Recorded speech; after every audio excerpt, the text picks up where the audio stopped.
Cada domingo conversamos de un tema que nos importa a todos. La buena educación está en ADN. Bien, ya estamos de regreso en esta buena educación, hablando hoy de liderazgo en las escuelas, de la dirección de las escuelas en general, de cómo se ha planteado este tema y cuánto se ha avanzado. Esa era una pregunta que ya está planteando en el bloque anterior, lo decía José Weinstein, uno de nuestros invitados. Y también, Xavier Bani, quería preguntarte tu opinión. ¿Qué tanto hemos avanzado desde que se establece esto, que pareció quizás menor dentro de esta ley de inclusión de jornada completa, el año 2004, hasta ahora? ¿Qué tanto se ha avanzado? Yo creo que hemos avanzado harto, pero todavía nos queda un largo trecho. Yo lo pondría como de esta manera. Estamos en el camino, pero que todavía queda harto por hacer. Efectivamente, a partir del 2004 se empiezan a generar, yo diría, iniciativas de política sobre el tema liderazgo escolar. Una iniciativa muy relevante fue que el año 2005 se establece, se construye un marco de la buena dirección, que de alguna manera define qué es lo que vamos a entender por este liderazgo pedagógico, por estos liderazgos que van a dirigir el proyecto educativo institucional de la escuela, más en concreto. Y eso fue un referente que nos ha acompañado en estos 10 años. Ahora, está justamente hace un mes atrás, el Ministerio lanzó el nuevo marco de la buena dirección. Lo tenemos aquí, en nuestras manos. Que actualiza ese instrumento, que de alguna manera orienta qué es lo que vamos a entender. Eso ha orientado en parte algunos de los programas de formación, y en los últimos años se han entregado algunas mayores atribuciones a los directores, y también se ha desarrollado desde el Ministerio un programa importante de formación de directivos. Pero yo diría, ¿por qué estamos a medio camino? Porque hay varias iniciativas, todas ellas relevantes, bien orientadas en general, pero que no construyen una política coherente respecto al liderazgo, sino más bien iniciativas interesantes, pero que les falta una mayor coherencia, una mayor articulación, una mayor sinergia entre ellas para de verdad transformarse en una política potente respecto al liderazgo escolar. Claro. José Weinstein, quería preguntarte ¿cuáles debieran ser las características fundamentales de un buen liderazgo escolar? ¿De qué estamos hablando en concreto? Estamos hablando, yo creo, de un equipo primero y no de una persona sola. Eso es un primer punto importante. Ese es un punto muy importante. Segundo, estamos hablando de un equipo que de alguna manera se hace cargo de los principales desafíos de la escuela en todas sus dimensiones. Es decir, que justamente proyecta una labor de la escuela en los distintos ámbitos que tiene que desarrollarse la escuela. Que por lo tanto tiene una mirada estratégica respecto a lo que hay que hacer. Y en lo cual lo académico y los resultados académicos no es lo único, por ende, que hay que realizar, sino que también se fija, por ejemplo, en la otra formación que tienen que recibir los estudiantes y en los sellos valóricos y actitudinales que quiere promover, en las cuales dentro de ese proyecto también se plantea con mucha fuerza qué relación se quiere que haya entre los distintos actores que hay dentro de la escuela, qué tipo de convivencia se está promoviendo dentro de esa escuela, qué tipo de participación se quiere, por ejemplo, en los jóvenes, en los estudiantes, por lo menos en los estudiantes secundarios, sino en los finales de la básica. Obviamente que hay un problema con ese tema que es mayor y que los establecimientos tienen que visualizar. Y en los cuales también las relaciones con la comunidad son muy fuertes. Es decir, qué relación se quiere establecer con las familias, con los apoderados, en función de ese proyecto educativo.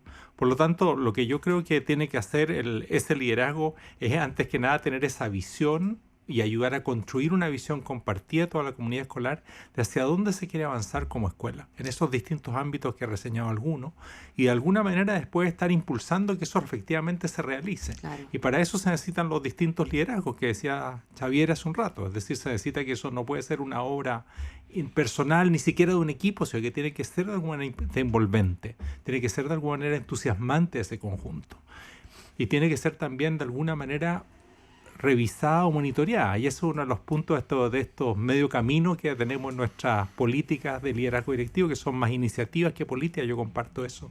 Creo que justamente, por ejemplo, uno de los puntos flacos es cómo se evalúa a los equipos directivos. Cuando tú vas a ver finalmente cómo se evalúan en la realidad, la evaluación real que tienen los equipos directivos es los CIMSE y es la matrícula escolar que tienen al final del día. ¿ya? Y obviamente estamos hablando de un proyecto educativo que es mucho más amplio que eso, entonces está ahí lejos se de reduce. ser Entonces las señales, reflejo las señales esa... que se dan finalmente respecto de lo que es importante o no es importante, bueno, tienen poco que ver con este liderazgo más integrador que estamos hablando. Ahora, para ver el tema de los directivos y el liderazgo, y hacer un poco de abogado del diablo.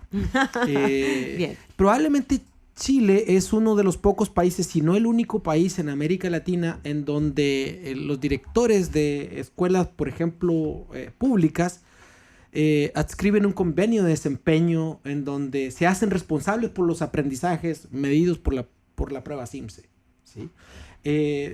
Al mismo tiempo, es uno de los países donde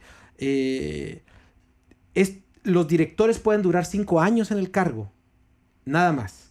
En la mayor parte de los países los directores de América Latina, llegan en sus últimos años de carrera profesional a ser directores por longevidad, digamos. Y es vitalicio. Y es vitalicio. Por otro lado, también lo que sucede en Chile es uno de los países donde los directores tienen alguna atribución con esa ley del 5%, que al parecer nunca sea del 5% de los profesores que podrían despedir, que al parecer nunca se ha ejercido esa facultad. Y por último, también es uno de los países en donde cuando un profesor pasa a ser parte del equipo directivo pierde la titularidad.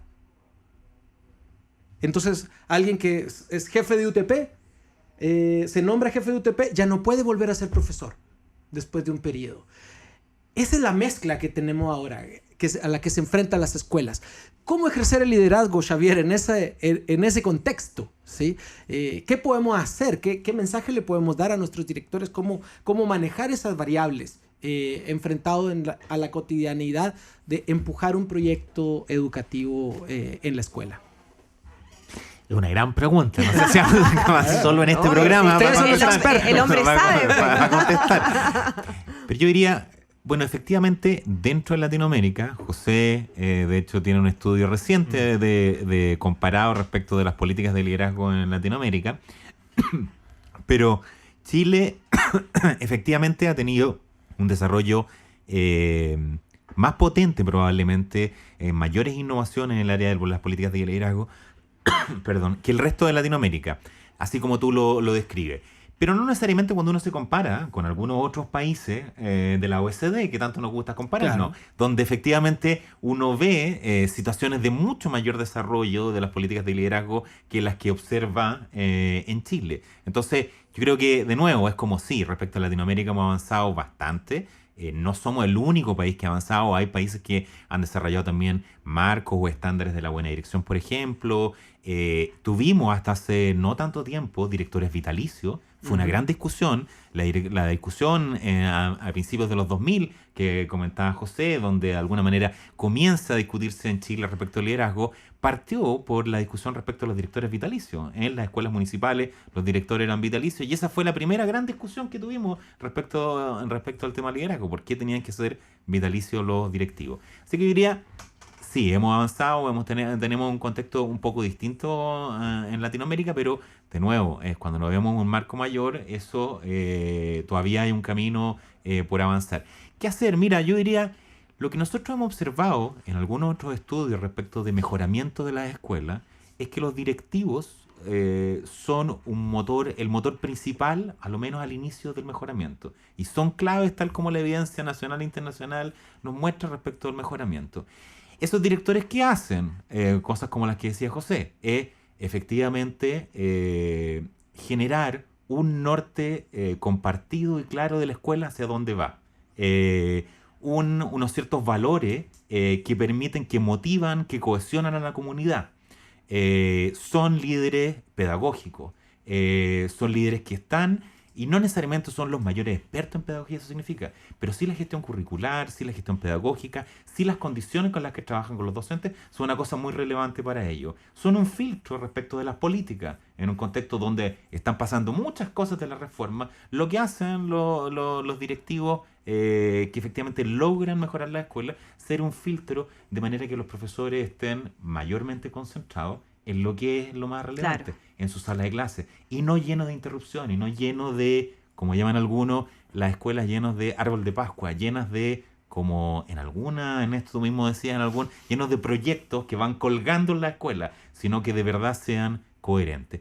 Y lo que hemos descubierto, por lo menos lo que hemos visto, es que es súper importante que el liderazgo sea distribuido, y es particularmente importante la dupla del director con el jefe de UTP.